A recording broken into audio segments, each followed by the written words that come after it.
नमस्कार, बहुत स्वागत है आप सभी का। आप देख रहे हैं भारत 24 और आपके साथ मैं हूं अमृता।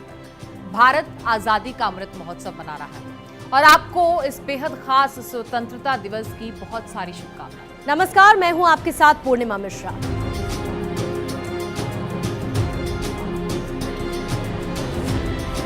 आजादी के अमृत काल में जब देश 75वां स्वतंत्रता दिवस मना रहा है, तब देश उन वीरांगनाओं के प्रति कृतज्ञ है जो आजादी के उस महायज्ञ में आहुति बनकर कूद गई। वैसे तो देश का इतिहास ऐसी तमाम वीरांगनाओं की गौरव गाथा से भरा पड़ा है, जिनके बारे में आपने कई बार कई मौकों पर सुना जरूर होगा।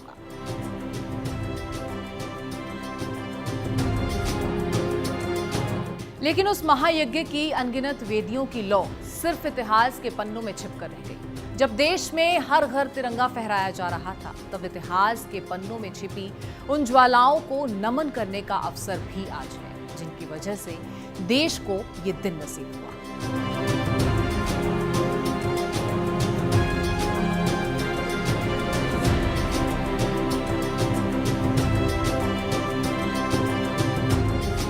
कहते हैं कि किस्से कहानियां वक्त के साथ साथ धूमिल हो जाती हैं, लेकिन हमारे इतिहास की ये कहानियां रोमांच पैदा करती हैं। आंखों से आंसू छलकते हैं और दिल में तिरंगे के प्रति सम्मान उमड़ता है। आजादी की 200 साल की लड़ाई में हमारे देश की वीरांगनाओं ने अपना सब कुछ न्योछावर कर इस देश के लिए जो कुछ किया, उसका कर्ज उतारना कभी संभव नहीं। देश की आजादी के अमृत महोत्सव में तमाम उन नामों को आज याद करते हुए उन सभी को हम नमन करते हैं जो लौट के घर तो ना आए, लेकिन भारत की वीरांगनाओं का ये त्याग और बलिदान इतिहास के सुनहरे अक्षरों में दर्ज है। उनकी बल बुद्धि, साहस और शौर्य की कहानियां आज भी अमिट छाप छोड़ती हैं। किसी ने फांसी के फंदे को मुस्कुराकर गले से लगा लिया, तो किसी वीरांगना ने गोली खाकर, किसी ने जहर खाया, तो किसी ने कोई तरीका अपनाया, लेकिन ब्रिटिश हुकूमत के हाथ ना लगने का अपना वादा खूब निभाया। कईयों ने सारी जिंदगी जेल में रहकर आजादी की अलख को भी जगाए रखा। लेकिन सबसे पहले कहानी उस वीर नारी की जिसने आजाद हिंद फौज को ताकत देने के लिए अपने पति को अपने हाथों मौत के घाट उतार दिया। और एक वक्त ऐसा भी आया जब वो अंग्रेजों के अत्याचार का शिकार बनी, और यातना भी ऐसी कि सुनकर रूह कांप जाए। इस वीरांगना का नाम है नीरा आर्य।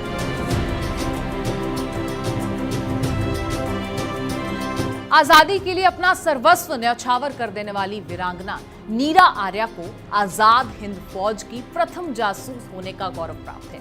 नीरा अंग्रेजों से नफरत करती थी और देश छोड़ने पर उन्हें मजबूर कर देना चाहती थी, इसीलिए वो आजाद हिंद फौज में शामिल हो गई। लेकिन उन्हें क्या पता था कि उनकी देशभक्ति कितने बड़े बलिदान की मांग कर रही थी। उनकी देशभक्ति की परीक्षा सबसे पहले अपने ही उनके परिवार से शुरू होने वाली थी। अंग्रेजों ने नीरा आर्य के आजाद हिंद फौज में शामिल होने की खबर का फायदा उठाया और नीरा के पति श्रीकांत जयरंजन दास को ही नेताजी सुभाष चंद्र बोस की जासूसी करने और उन्हें मौत के घाट उतारने का टारगेट सौंप दिया, क्योंकि नीरा आर्य एक सच्ची राष्ट्रवादी थी, जबकि उनके पति श्रीकांत एक सच्चे ब्रिटिश नौकर। लेकिन बावजूद इसके देशभक्त नीरा आर्या पीछे नहीं हटी। वे सुभाष चंद्र बोस के नेतृत्व वाली भारतीय राष्ट्रीय सेना की झांसी रेजिमेंट में शामिल हो गई। लेकिन अंग्रेजों की साजिश यहां पर असर दिखा रही थी। सुभाष चंद्र बोस की जासूसी करने वाले नीरा आर्या के पति श्रीकांत को एक दिन मौका मिल गया और उन्होंने मौका पाते ही नेताजी पर गोलियां चला दी, लेकिन वो सौभाग्य से बच निकले। नीरा आर्या जी के संदर्भ में मैं कोटिशः नमन उनको आज़ादी की 75वीं वर्षगांठ में उनकी स्मृति को नमन करते हुए यह कहता हूँ कि नीरा आर्या एक ऐसा किरदार है भारतीय जो है स्वतंत्रता संग्राम और भारतीय जो है सेनानी के जज्बात का, कि इतना अत्याचार किसी नारी के ऊपर अंग्रेजों ने के द्वारा किया गया दूसरा कोई व्यक्तित्व नहीं है। पति को मार कर इस देश की जो है अस्मिता को, देश की जो है रक्षा को और सुभाष चंद्र बोस की जान की हिफाजत नीरा आर्या ने किया। और अब बारी थी नीरा आर्या के बलिदान की। लेकिन तब नीरा आर्या ने जो बलिदान दिया उसकी कोई कल्पना भी नहीं कर सकता था। सुभाष चंद्र बोस को बचाने के लिए नीरा आर्या ने अपने ही पति की चाकू मारकर हत्या कर दी। नीरा को पति की हत्या के आरोप में काला पानी की सजा हुई और इसके बाद उन्हें अंडमान के सेल्युलर जेल भेज दिया गया। इस दौरान ब्रिटिश सैनिक नीरा को हर दिन प्रताड़ित किया करते थे। जेल में नीरा आर्या को कई यातनाएं भी यहाँ पर दी गई। बताया जाता है कि सेल्युलर जेल के जेलर ने नीरा के सामने एक पेशकश रखी। उसने कहा कि अगर नीरा सुभाष चंद्र बोस के ठिकाने का खुलासा कर देती हैं तो उन्हें रिहा कर दिया जाएगा। लेकिन नीरा ने जवाब दिया कि बोस की मृत्यु एक विमान दुर्घटना में हो गई है और पूरी दुनिया इसके बारे में जानती है। जेलर ने नीरा की इस बात पर हंसते हुए कहा कि तुम झूठ बोल रही हो, सुभाष चंद्र बोस तो अब भी जीवित हैं। तब नीरा ने कहा, हाँ वो जिंदा हैं, वो मेरे दिल में रहते हैं। इसके बाद जेलर ने गुस्से में आकर कहा, फिर तो हम सुभाष चंद्र बोस को तुम्हारे दिल से ही निकाल कर रहेंगे। और इसके बाद दरिंदगी दिखाते हुए नीरा के कपड़ों को फाड़ दिया गया और लोहार को उनकी छाती चीर देने तक का आदेश दिया गया। इसके बाद लोहार ने ब्रेस्ट रिपर से उनकी छाती को छलनी करना शुरू कर दिया। बर्बरता यही नहीं रुकी, जेलर भी लोहार का उत्साह बढ़ाने लगा। लेकिन आजादी के दीवाने तो जैसे लोहे का जिस्म लेकर पैदा हुए थे। नीरा आर्य ने जीवित रहने का हौसला दिखाया। आजादी के बाद उन्होंने हैदराबाद के फलकनुमा इलाके में फूल बेचकर जीवन बिताया। वो एक छोटी सी झोपड़ी में रहती थी। उन्होंने कोई भी सरकारी सहायता या फिर पेंशन स्वीकार नहीं की। और अब बारी एक और वीरांगना की है, उसकी कहानी की है। उसकी कहानी की ओर बढ़ते हैं। इनका नाम है मातंगिनी हाजरा।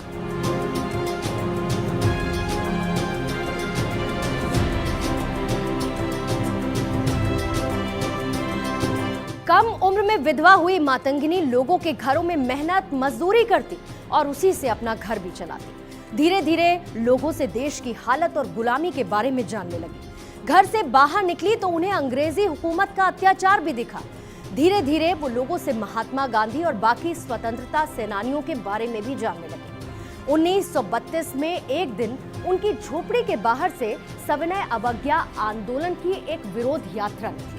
मातंगिनी भी उसी यात्रा में शामिल हो गई। इस सब के बाद मातंगिनी हाजरा चौकीदारी करने लगी और अंग्रेज रोको प्रदर्शन में हिस्सा लेने लगी। विरोध प्रदर्शनों में वे काला झंडा लेकर पहुंचने लगी।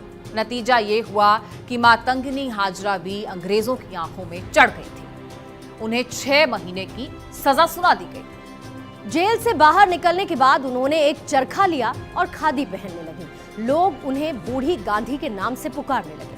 1942 में महात्मा गांधी ने देश में अंग्रेजों के खिलाफ भारत छोड़ो आंदोलन का बिगुल फूंका। गांधी जी ने नारा दिया, करो या मरो। और 72 साल की उम्र में मातंगिनी हाजरा ने तामलुक में भारत छोड़ो आंदोलन की कमान संभाली। 29 सितंबर 1942 का दिन था। तामलुक में 6000 से अधिक लोगों का अंग्रेजों के खिलाफ जुलूस निकला था और इसी आंदोलन में ज्यादातर महिलाएं शामिल थीं। जुलूस तामलुक थाने की तरफ बढ़ने लगा और ऐसे में तामलुक पुलिस ने चेतावनी दी, लोग पीछे हटने लगे। लेकिन मातंगिनी हाजरा इस भीड़ के बीच से निकली और सबसे आगे जा पहुंची। उनके दाएं हाथ में तिरंगा था।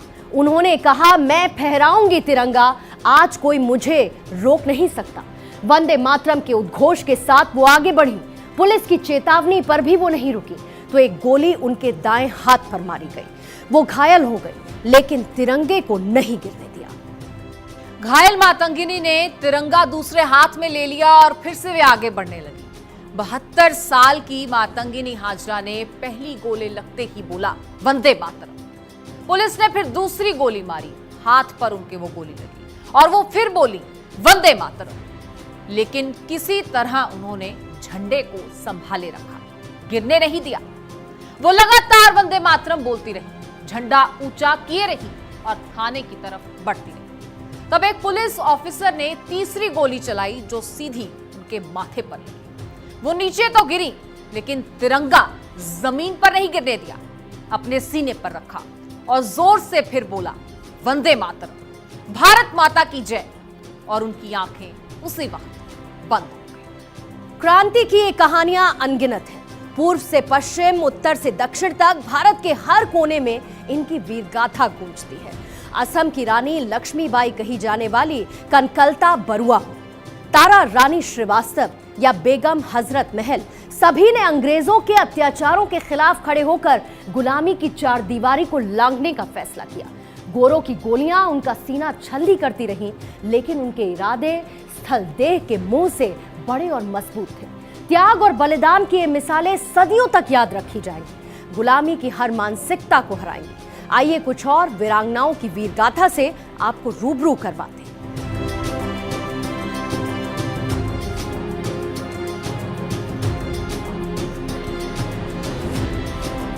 असम की रानी लक्ष्मीबाई कनकलता बरुआ का सिर्फ इतिहास ही नहीं, वर्तमान भी कृतज्ञ है और भविष्य भी रहेगा। भारत छोड़ो आंदोलन का वह दौर था जहां असम में आजादी के वीर सपूतों ने 20 सितंबर 1942 को असम के तेजपुर से 82 मील दूर गहपुर थाने पर तिरंगा फहराने का फैसला कर लिया था। आंदोलनकारियों का यह जत्था भारत माता की जय बोलते हुए थाने की ओर बढ़ रहा था। इस जत्थे में तिरंगा थामे 18 साल की एक लड़की जुलूस के आगे आगे चल रही थी। नाम था कनकलता बरुआ। थाने का प्रभारी पीएम सोम जुलूस को रोकने के लिए सामने आ खड़ा हुआ। कनकलता ने उनसे कहा, हमारा रास्ता मत रोकिए, हम आपसे संघर्ष करने नहीं आए हैं, हम तो थाने पर तिरंगा फहराकर स्वतंत्रता की ज्योति जलाने आए हैं, उसके बाद हम लौट जाएंगे। थाने के प्रभारी ने भीड़ को डांटते हुए कहा कि यदि तुम लोग 1 इंच भी आगे बढ़े तो गोलियों से उड़ा दिए जाओगे। लेकिन तब शेरनी की तरह गरज उठी थी कनकलता और बोली कि हम लड़कियों को अबला समझने की भूल मत कीजिएगा। आत्मा अमर है, नाशवान है तो मात्र शरीर, तो फिर हम किसी से क्यों डरें? हमारी स्वतंत्रता की ज्योति बुझ नहीं सकती। तुम गोलियां चला सकते हो पर हमें कर्तव्य विमुख नहीं कर सकते।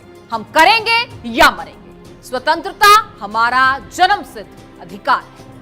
ऐसे ही नारों से आकाश को गुंजायमान करती हुई वो थाने की ओर बढ़ चली। पीछे से जुलूस के गगनभेदी नारों से आकाश गूंजने लगा। इसके बाद पुलिस ने जुलूस पर गोलियों की बौछार कर दी। पहली गोली कनकलता ने अपनी छाती पर झेली, दूसरी गोली मुकुट कोकोती को लगी, जिससे उनकी तत्काल मृत्यु हो गई।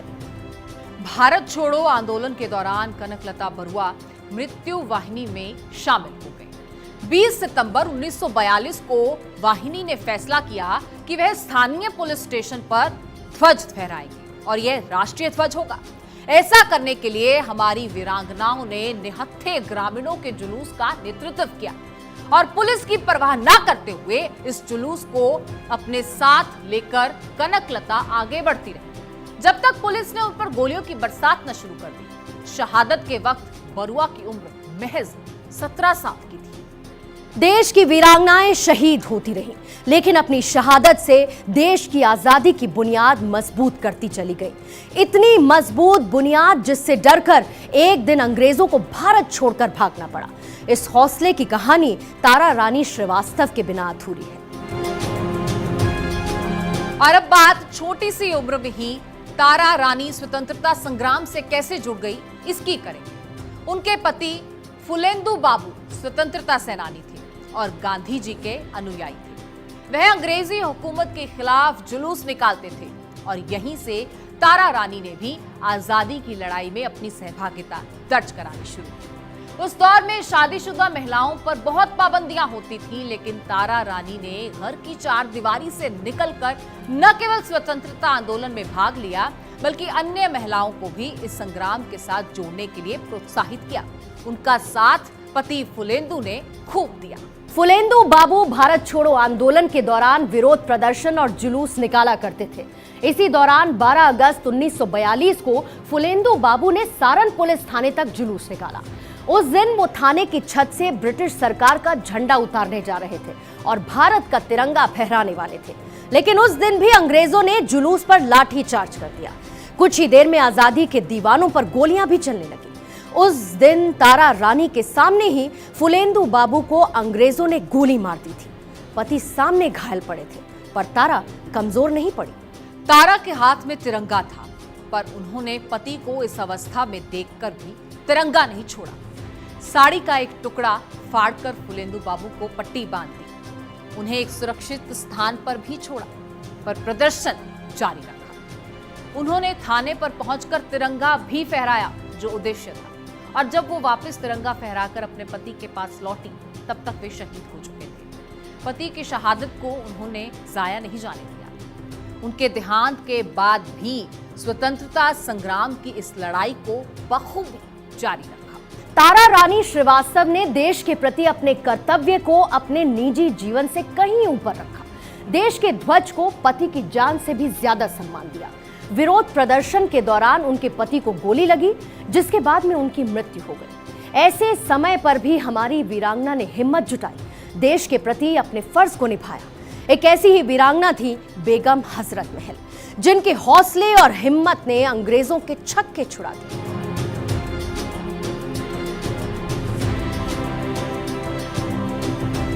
और अब बात बेगम हजरत महल की, जो एक ऐसी वीरांगना थी जिन्होंने अंग्रेजों को आजादी की पहली लड़ाई में अवध से खदेड़ दिया था।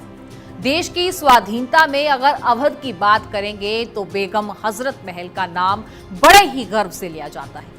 इतिहास के पन्नों को पलट कर देखेंगे तो हम जानेंगे कि कैसे बेगम हजरत महल ने लखनऊ में एक नए सिरे से शासन संभाला और कैसे अंग्रेजों के खिलाफ बगावत का ये बिगुल बजाया।